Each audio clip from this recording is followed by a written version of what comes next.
Berfirmanlah Tuhan kepada Samuel, "Berapa lama lagi engkau berduka cita karena Saul? Bukankah ia telah kutolak sebagai raja atas Israel? Isilah tabung tandukmu dengan minyak dan pergilah. Aku mengutus engkau kepada Isai, orang Betlehem itu. Sebab di antara anak Kinania telah kupilih seorang raja bagiku."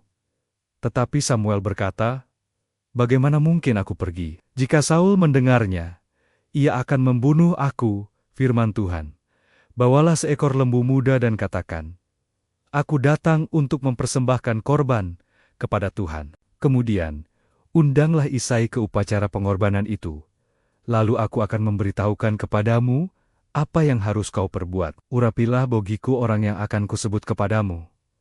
Samuel berbuat seperti yang difirmankan Tuhan, dan tibalah ia di kota Betlehem. Para tua-tua di kota itu datang mendapatkannya dengan gemetar, dan berkata, "Adakah kedatanganmu ini membawa selamat?" Jawabnya, "Ya, benar, aku datang untuk mempersembahkan korban kepada Tuhan.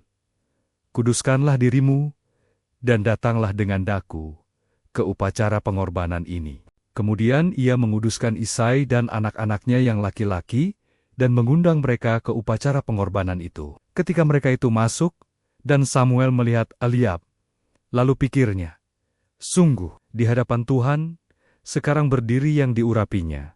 Tetapi berfirmanlah Tuhan kepada Samuel, "Janganlah pandang parasnya, atau perawakan yang tinggi, sebab aku telah menolaknya. Bukan yang dilihat manusia yang dilihat Allah. Manusia melihat apa yang di depan mata, tetapi Tuhan melihat hati." Lalu Isai memanggil Abinadab, dan menyuruhnya lewat di depan Samuel. Tetapi Samuel berkata, "Orang ini pun tidak dipilih Tuhan."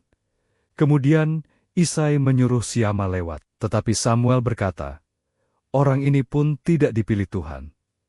Demikianlah Isai menyuruh ketujuh anaknya lewat di depan Samuel. Tetapi Samuel berkata kepada Isai, "Semuanya ini tidak dipilih Tuhan."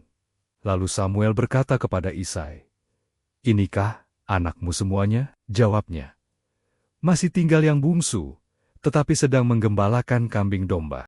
Kata Samuel kepada Isai, "Suruhlah memanggil dia, sebab kita tidak akan duduk makan sebelum ia datang kemari." Kemudian disuruhnyalah menjemput dia. Ia kemerah-merahan, matanya indah, dan parasnya elok. Lalu Tuhan berfirman, "Bangkitlah, urapilah dia, sebab inilah dia." Samuel mengambil tabung tanduk yang berisi minyak itu dan mengurapi Daud di tengga-tengga saudara-saudaranya. Sejak hari itu dan seterusnya, berkuasalah roh Tuhan atas Daud. Lalu berangkatlah Samuel menuju Rama, tetapi roh Tuhan telah mundur daripada Saul, dan sekarang ia diganggu oleh roh jahat yang daripada Tuhan. Lalu berkatalah hamba-hamba Saul kepadanya, "Ketahuilah, roh jahat yang daripada Allah mengganggu engkau. Baiklah tuanku menitahkan hamba-hambamu yang di depanmu ini mencari seorang yang pandai main kecapi. Apabila roh jahat yang daripada Allah itu hingga padamu, haruslah ia main kecapi, maka engkau merasa nyaman." Berkatalah Saul kepada hamba-hambanya itu, "Carilah bagiku seorang yang dapat main kecapi dengan baik, dan bawalah dia kepadaku." Lalu jawab salah seorang hamba itu, katanya, "Sesungguhnya, aku telah melihat salah seorang anak laki-laki Isai, orang Betlehem itu, yang pandai main kecapi. Ia seorang pahlawan yang gagah perkasa, seorang prajurit yang pandai bicara, elok perawakannya, dan Tuhan menyertai dia." Kemudian Saul mengirim suruhan kepada Isai dengan pesan, "Suruhlah kepadaku anakmu Daud yang ada pada kambing domba itu." Lalu Isai mengambil seekor keledai yang dimuati roti, sekirbat anggur, dan seekor anak kambing, maka dikirimkannyalah itu kepada Saul dengan perantaraan Daud, anaknya. Demikianlah Daud sampai kepada Saul dan menjadi pelayannya. Saul sangat mengasihinya, dan ia menjadi pembawa senjatanya. Sebab itu Saul menyuruh orang kepada Isai mengatakan, "Biarkanlah Daud tetap menjadi pelayanku, sebab aku suka kepadanya." Dan setiap kali apabila roh yang daripada Allah itu hingga pada Saul, maka Daud mengambil kecapi dan memainkannya. Saul merasa lega dan nyaman, dan roh yang jahat itu undur daripadanya. Orang Filistin mengumpulkan tentaranya untuk berperang. Mereka berkumpul di Soko yang di tanah Yehuda dan berkemah antara Soko dan Azeka di Efes Damim. Saul dan orang-orang Israel juga berkumpul dan berkemah di lembah Tarbantin. Mereka mengatur barisan perangnya berhadapan dengan orang Filistin. Orang Filistin berdiri di bukit sebelah sini, dan orang Israel berdiri di bukit sebelah sana, dan lembah ada di antara mereka. Lalu tampillah keluar seorang pendekar dari tentara orang Filistin. Namanya Goliat, dari Gat, tingginya 6 hasta sejengkal. Ketopong tembaga ada di kepalanya, dan ia memakai baju zirah yang bersisik. Berat baju zirah ini 5.000 shikal tembaga. Dia memakai penutup kaki dari tembaga, dan di bahunya ia memanggul lembing tembaga. Gagang tombaknya seperti pesa tukang tenun, dan mata tombaknya itu 600 shikal besi beratnya. Dan seorang pembawa perisai berjalan di depannya. Ia berdiri dan berseru kepada barisan Israel. Katanya kepada mereka, "Mengapa kamu keluar untuk mengatur barisan perangmu? Bukankah aku seorang Filistin, dan kamu adalah hamba Saul? Pilihlah bagimu seorang, dan biarlah ia turun mendapatkan daku. Jika ia dapat berperang melawan aku, dan mengalahkan aku, maka kami akan menjadi hambamu. Tetapi jika aku dapat mengungguli dia dan mengalahkannya, maka kamu akan menjadi hamba kami dan takluk kepada kami." Pula katanya, "Aku menantang hari ini barisan Israel. Berikanlah kepadaku seorang, supaya kami berperang seorang lawan seorang." Ketika Saul dan segenap orang Israel mendengar perkataan orang Filistin itu, maka cemaslah hati mereka dan sangat ketakutan. Daud adalah anak seorang dari Efrata, dari Betlehem Yehuda yang bernama Isai. Isai mempunyai 8 anak laki-laki. Pada zaman Saul, orang itu telah tua dan lanjut usianya. Ketiga anak Isai yang besar telah pergi berperang mengikuti Saul. Nama mereka ialah Eliab, Abinadab, dan Siama. Daudlah yang bungsu. Ketiga yang beser-beser itu mengikuti Saul.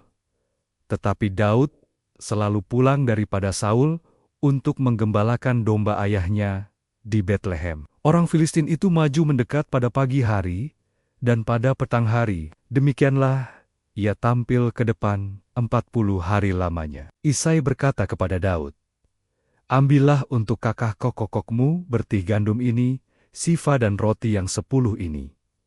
Bawalah cepat ke perkemahan kepada kakak-kakakmu, dan sampaikan keju yang 10 ini kepada kepala pasukan 1000. Tengoklah apakah kaca kokokmu selamat, dan bawalah pulang suatu tanda dari mereka." Saul dan mereka itu, serta semua orang Israel, ada di lembah Tarbantin, tengah berperang melawan orang Filistin. Daud bangun pagi-pagi, meninggalkan kambing dombanya pada seorang penjaga, mengangkat muatan, dan pergi seperti yang diperintahkan Isai. Ia sampai ke perkemahan ketika tentara keluar mengatur barisannya dan mengangkat sorak perang. Orang Israel dan orang Filistin mengatur barisan.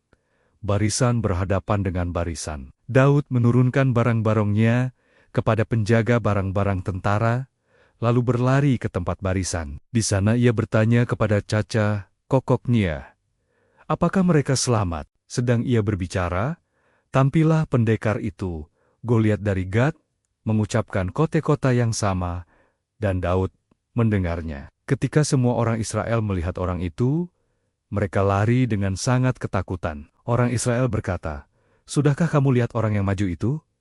Ia maju untuk mencemoohkan Israel. Orang yang mengalahkan dia akan dianugerahi raja kekayaan besar, diberikan anak perempuannya, dan kaum keluarganya dibebaskan dari pajak di Israel."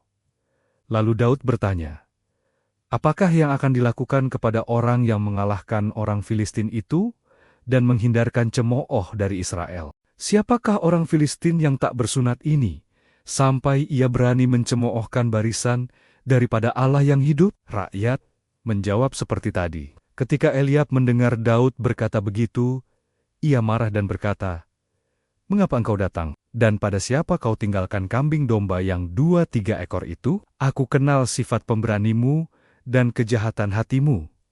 Engkau datang untuk melihat pertempuran." Daud menjawab, "Apa yang telah kuperbuat? Hanya bertanya saja." Ia berpaling kepada orang lain dan menanyakan hal yang sama, dan rakyat menjawab sama. Perkataan Daud terdengar kepada Saul, dan Saul memanggil dia. Daud berkata, "Janganlah seseorang menjadi tawar hati karena dia. Hambamu ini akan pergi melawan orang Filistin itu." Tetapi Saul berkata, "Tidak mungkin engkau menghadapi dia, sebab engkau masih muda, sedangkan dia sejak mudanya telah menjadi prajurit."